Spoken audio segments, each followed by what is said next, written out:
Olá, por meio desse vídeo tenho como objetivo dar um panorama geral sobre um trabalho solicitado pelo professor André Luiz Ottoni, professor este que leciona a disciplina de Introdução à Robótica do curso de Engenharia Elétrica da Universidade Federal do Recôncavo da Bahia.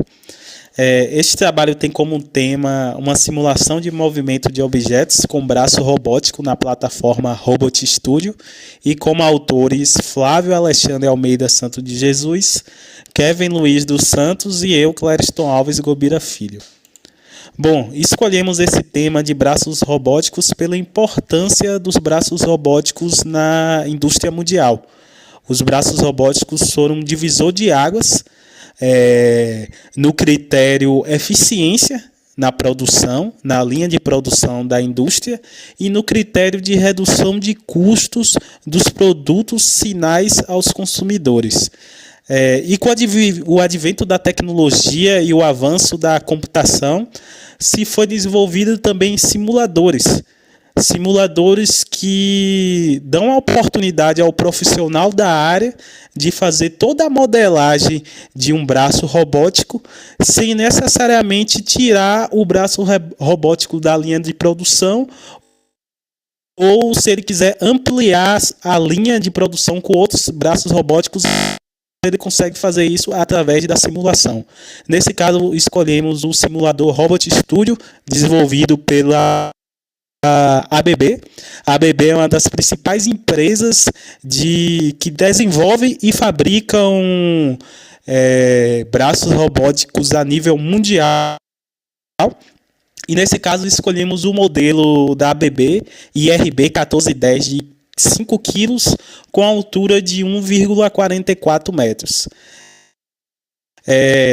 Existem algumas desvantagens nessa questão da simulação. Uma das principais desvantagens na questão da simulação é a questão de formação. O profissional precisa de uma formação muito forte na área de simulações da Robot Studio. Os cursos são bem caros, então é algo bem custoso na questão de formação do profissional, e isso aí deve ser levar como parâmetro na questão do custo para fazer essas simulações. Bom, decidimos fazer um modelo de trajetória bem simples, apenas para exemplificar como uma simulação acontece dentro do Robot Studio. Vou mostrar aqui um exemplo do que iremos propor nesse trabalho. Esse trabalho tem como proposição fazer com que o manipulador robótico mova um objeto desse ponto A até o ponto B, seguindo justamente essa trajetória, saindo desse repouso, indo na transversal aqui na tangente para esse ponto P2, posteriormente indo para o ponto P1, agarrando o objeto, saindo do ponto P2, indo para o ponto P4, posteriormente indo para o ponto P3, soltando o objeto, voltando para o ponto P4 e voltando para o seu repouso. A plataforma Robot Studio ela tem uma linguagem própria, criada pela ABB, né? Essa linguagem própria se chama Rapid. Aqui eu vou colocar um exemplo do código, né? do algoritmo da Rapid. Esse algoritmo já tem funções muito bem implementadas que facilitam essas tarefas básicas do robô. A princípio, a gente tem aqui a definição dos pontos, né? Dos pontos de coordenada de cada ponto, tanto do ponto de repouso, tanto do ponto P2, P1 e todos os pontos subsequentes para nós criarmos nossa trajetória. Esses pontos foram definidos de forma offline, né? Pela própria plataforma, como não tivemos contato direto a um robô, né? Se tivéssemos contato direto a um robô, poderíamos fazer definir esses pontos de forma online, né, diretamente com o robô, pois essa plataforma tem essa dupla função de você programar diretamente no robô e programar de forma offline. Fora do robô, nós programamos, definimos todos esses pontos de forma offline, como explicitamos aqui no esqueminha, entendeu? A única diferença desse esqueminha para o algoritmo é que, como na simulação nós quisemos algo mais completo, nós colocamos 3 objetos, um empilhado em cima do outro. Então nós vamos ter 3 pontos P1, aqui o primeiro ponto P1, o primeiro ponto P2 e o primeiro ponto P3, P1, 3, e 3 pontos P3. E o que diferencia neles é só o Z, porque cada objeto tem sua altura, né? Só um momento aqui. Aqui tem 3 objetinhos desse aqui, um empilhado em cima do outro. Aí, aqui é melhor de ver, aqui nos pontos P3. Aí, isso aqui é um objeto, é a marcação de um objeto, aqui é a marcação de outro objeto e aqui é a marcação de outro objeto. Quando o robô vai fazer a trajetória, ele vai saber aonde colocar cada objeto e qual sua altura certa, para poder empilhar tudo de maneira correta. Por seguinte, nós temos a função, eu não sei se a pronúncia correta em inglês é essa, mas é a função PAT. A função PAT é a função trajetória. Dentro dessa função PAT, nós definimos as instruções de movimento. A única instrução de movimento que nós utilizamos é o MoveL. O MoveL ele tem 5 parâmetros, ou seja, 5 argumentos. O primeiro argumento é o ponto de partida que ele vai sair. Ele vai fazer um movimento linear, vai sair desse ponto de partida. Com o segundo argumento é a velocidade, que é dada em milímetros por segundo. Essa é uma velocidade padrão. O terceiro argumento é a zona de movimento que ele usa, também é padrão, é de 100 milímetros, que geralmente que se é dado nos manuais do Robot Studio. E o quarto argumento é a ferramenta que ele vai utilizar, que no caso é a pinça, que a pinça está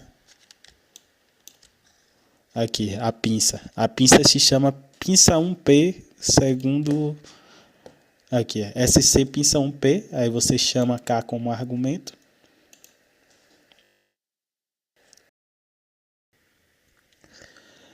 Bom, como no artigo definimos que ele vai fazer 6 trajetórias por quê? Porque aqui vão ter 3 objetos. Então, o braço robótico vai sair aqui do ponto de repouso, vai para o ponto P2, vai pegar o primeiro objeto, sair do ponto P2 e ponto P4 e deixar o primeiro objeto aqui em B. Vai fazer voltar a fazer essa mesma trajetória para pegar o objeto 2 e o objeto 3. E nosso objetivo é ele deixar os 3 aqui, depois pegar novamente esses 3 objetos e voltarem para o ponto A, colocar novamente no ponto A. Por isso vão ser 6 trajetórias que definimos aqui no código. Então, por isso que são essas 6 trajetórias. Para ficar mais claro, eu vou iniciar a simulação para vocês perceberem. Aqui, ele sai, pega o primeiro objeto, deixa aqui no ponto B. Pega o segundo objeto, deixa aqui no ponto B. Pega o terceiro objeto, deixa aqui no ponto B. Vai lá e ele volta. Pega novamente, volta para o ponto A. Pega o segundo objeto, volta para o ponto A. E pega o último objeto e volta para o ponto A.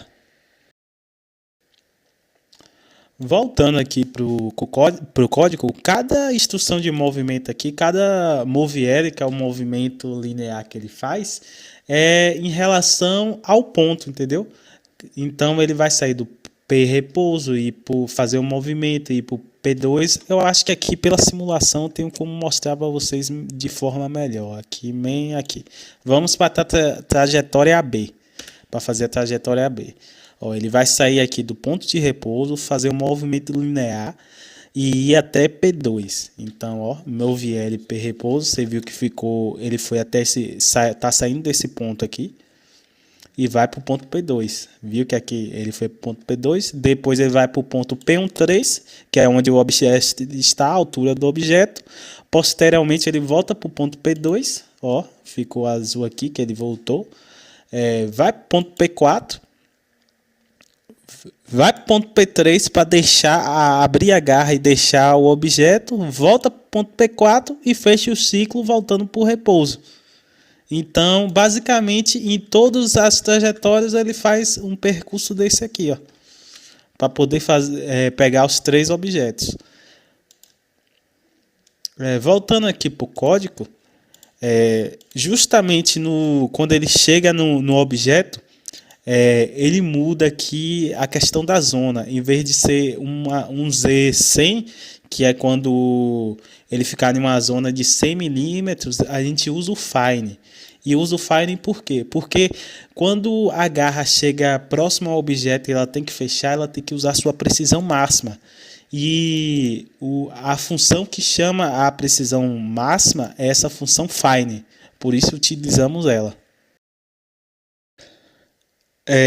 No código, na simulação e no código, além de definirmos todas as trajetórias para poder chegar ao objetivo que nós queremos, né, que ele moveu os objetos de A para B e depois de B para A, nós também definimos uma estação de definição de sinais. Para que essa estação de definição de sinais? O robô e a garra, eles não são a mesma coisa. A garra é um acessório do robô. E eles precisam de uma estrutura de comunicação, né? Para definirmos essa estrutura de comunicação, aqui no código nós chamamos a função abre garra e fecha garra. Nessa função, nós só precisamos definir por padrão a largura da abertura da garra, que por padrão é 0,2, o tempo para a garra abrir, e esses 2 parâmetros estão nas 2 funções. E os sinais do abre e do fecha. Isso aqui o nome a gente colocou de forma arbitrária, né? E esses sinais servem justamente para a comunicação entre o robô e a garra. Aqui nessa opção controller, nós vamos aqui em configuração, iOS System, sinais. Vocês podem ver que até está em negrito esses 2, porque esses 2 sinais não pertenciam a esse robô. Todos os outros já são sinais definidos que vêm de padrão do robô, mas esses 2 são nós que criamos como interface de comunicação entre o robô e a garra.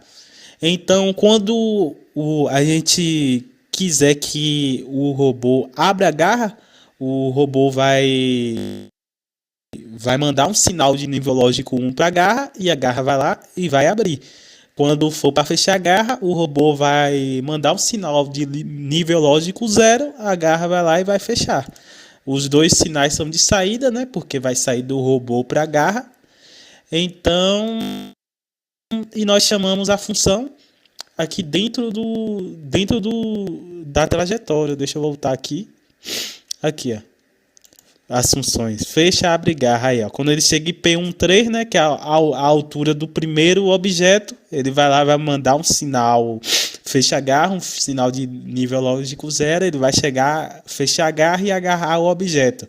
Vai para o ponto P2, P4, P3 e depois um sinal de nível lógico 1 para ele abrir a garra e assim sucessivamente em todas as trajetórias. Então, em suma, a simulação funciona dessa forma. Eu vou colocar aqui para rodar a simulação de novo, para vocês visualizarem de novo toda a simulação acontecendo.